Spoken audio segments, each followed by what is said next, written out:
guys, Noelle here, and I'm in a different filming location today, one where the lighting just happens to be kind of gross, but I've misplaced some of my tripod equipment and I'm too lazy to go look for it, so this is what we're dealing with right now. I have my camera set up on a chair and I'm sitting on the floor in front of my bed.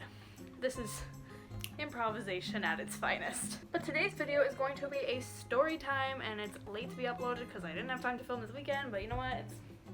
That's life. That's life, people. I am not a full-time YouTuber. I am also a college student and I have an actual job, so like, this is just a side hustle, basically. But yeah, this story time is going to be all about how I got caught in the middle of a police chase that went pretty badly wrong. So sit back and enjoy. We're gonna get right into it. So on the day that I'm filming this, which is a Tuesday, this happened to me 2 weeks ago to the day. February 4th was the exact date. So yeah, it was pretty recent, so most of the memories are pretty fresh, although I probably forgot some pretty important, I don't know, psychology. Study it, you'll know what I'm talking about. But yeah. So basically how this all started was I was actually leaving my college campus. I had just gotten out of a class. The only class I had that day was chemistry.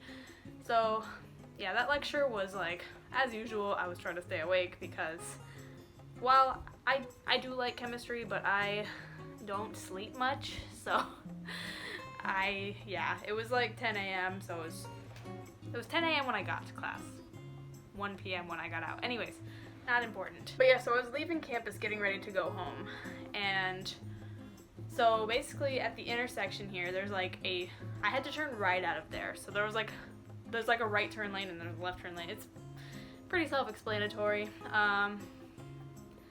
Basically, I was about to pull up to it. I was probably a good 500 to 700 feet away from the stop line when I saw a man coming in on a bike. He was riding on the grass pretty fast, but like there was no sidewalk, so it was on the grass. I didn't think anything of it though at first because, I mean, a lot of kids come to class on bikes. It's pretty normal, so I just thought it was a student going to class, and maybe I thought he was running late. I don't know. I just thought he was a student. And then all of a sudden I see 2 cop cars coming up behind him, and one went up onto the grass, but the other one was coming into the right turn lane that I was in. So I immediately just kind of froze there. I was like, whoa, wait a minute, what the heck? And the cop car stopped too. He didn't keep coming at me, but I was like, is this dude going to get in a head-on with me and try to move me out of the way or something? Like, I just did not know what the heck to do. Like, and I saw the guy on the bike like go kind of off to the side. There's like a sign at the entrance of my college campus, and then like there's like wooded area kind of over there. He like went toward that way, and I didn't see the cops get out of the cars. They just came up, and I was like, oh dear, what's happening? So I just kind of sat there, and then these cop cars had their lights and sirens on, by the way. Yeah, they were definitely chasing the guy. I knew it. Like, it was in that moment I saw the 2 cop cars, I was like, oh my gosh, this dude probably did something really bad. But anyways, like, not even 20 seconds later, I swear, I see another cop car come up, kind of going more, I don't know, like, not coming at me much, really, but I don't really remember. This is like so blurry in my memory already, because there's just so much that happened in such a short span of time. But basically the cop car like I didn't even really see, the cop car got in a crash with a civilian car. I didn't really see the full impact. I just saw the cop car just come to a screeching halt and a bunch of metal and glass started flying everywhere. And I was like, that was the moment I started freaking out. Because like at first, when I noticed it was a police chase, I was like, oh, whoa, what's happening? But like, as soon as the crash happened, I was like, oh my gosh. I found out that it was a red car. I was able to see it sooner or later. But basically, a bunch of people, well, not a bunch of people, like a few people were also at the light, and they got out of their cars to try and help the person that was in the red car that got hit. And I had pulled all the way up to the stop line at this point because I was like I want to get out of here. I want to be out of this situation as soon as I can. But I couldn't get out because there was another cop car like blocking the entrance, or the exit rather. But yeah, I was like, am I gonna be able to get out of here? What's gonna happen? But I was like freaking out in my driver's seat, and the people, they managed to get, like, the wreck was really pretty bad. They managed to get the woman out of the car, and I think she was in, like, the cop said, I think that she had an ankle injury or something, so, like, she wasn't badly hurt or anything like that. But, like, she was, like, collapsing, and at first I thought, like, oh my goodness, she's, like, having a medical emergency, like, somebody needs to call 911 right away, and people were, like, catching her as she was falling, and, like, a cop got out and was helping, and I rolled down somebody motioned for me to call 911, like, just looked at me in my window and was, like, doing that motion, and I'm like, like, I'm sitting there, like, literally shaking, and, like, I keep watching it happen, and I roll my window down, I'm just like, you guys need me to call 911, even though cops were already there, but, like, you know, just to be safe, you know. And I heard the woman coming out of the car saying something about there's smoke coming out of my car, and then she collapsed again. So at that moment, I kind of figured she was just really shaken up. And I guess some people react that way to stressful situations. They pass out. But I asked again if they needed me to call 911, and nobody said anything. Like, they were so focused on her that they weren't paying attention to the frantic 19-year-old going, do you need me to call 911? I ended up calling 911 anyways, so I told them where I was and what was happening, and they were just like, yeah, we already have medics on the way. And I'm like, yep, cool. But yeah, a couple of seconds, like probably 20 seconds after I called, I heard a fire truck coming down the road, and yeah, they came really fast, and understandably so. There's a fire station and a police station, both very close to my college campus, so lucky me in case anything happens. But, you know, the fire truck pulled up, and right as that was happening, a cop came. I still had my window rolled down. A cop came up to me and was like, you good? Kind of, I don't remember exactly what the whole situation was, but he was like, did you see any of that? And I was like, yeah, I saw this entire thing. So then he was like, okay, would you mind filling out a witness statement? And I'd already called my mom that this was happening. I was like, I'm stuck at school because there was police chases and there was a big car accident, blah, blah, blah. And she was like, oh boy. My dad, like, told me that I didn't have to tell them anything, but at that point I was like, you know what? I saw this whole thing unfold before my very eyes. I might as well just, you know. So since I was, like, right at the stoplight, I was, like, in the way, so they had me move out of the way. And so I had to, like, back up my car. And like, I had to get out of the way basically because the fire truck had to come in, like, into the road or something. I don't know. But yeah, I filled out my witness statement.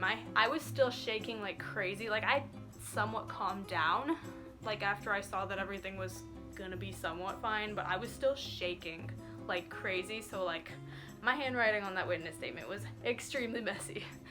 Like, they had me write down basically everything I saw, and it was just word vomit onto the paper.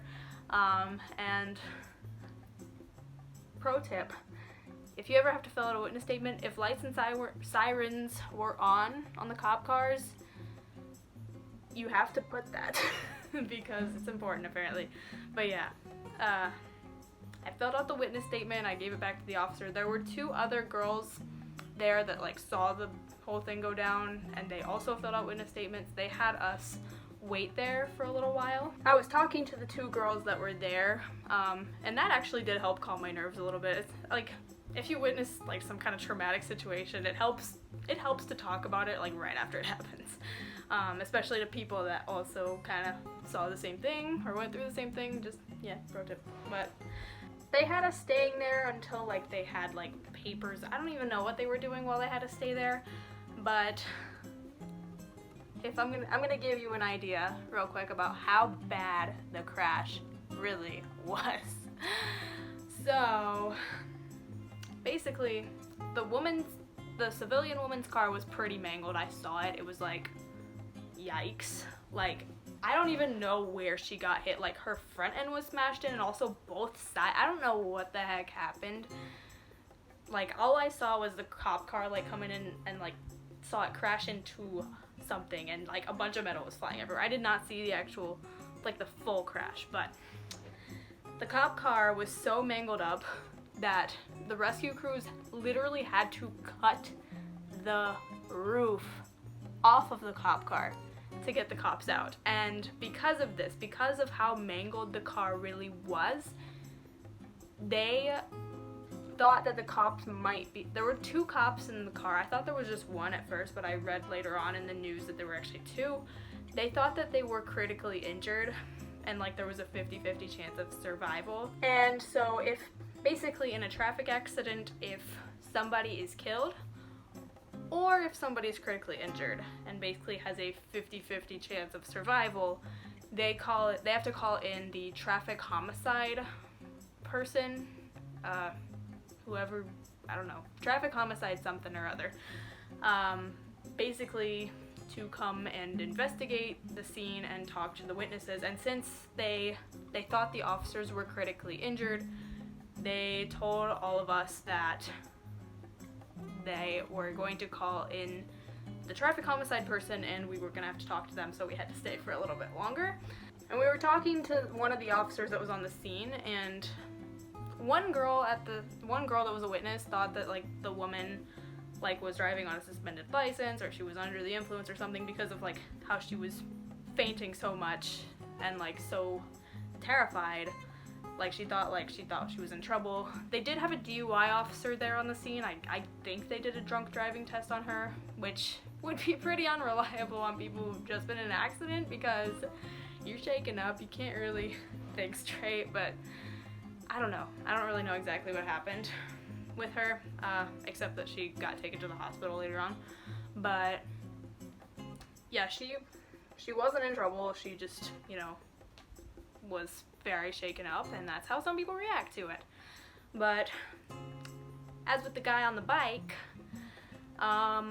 they let him get away because like the crash, because of how bad it was, I'm great at English. Because of how bad it was, like I guess they decided that was more important than the guy, and they told us that the guy that was getting away from them had committed a robbery at a Walmart that was down the street from campus. I don't know the full details. I don't know if he robbed the Walmart or if he like just mugged somebody in the parking lot.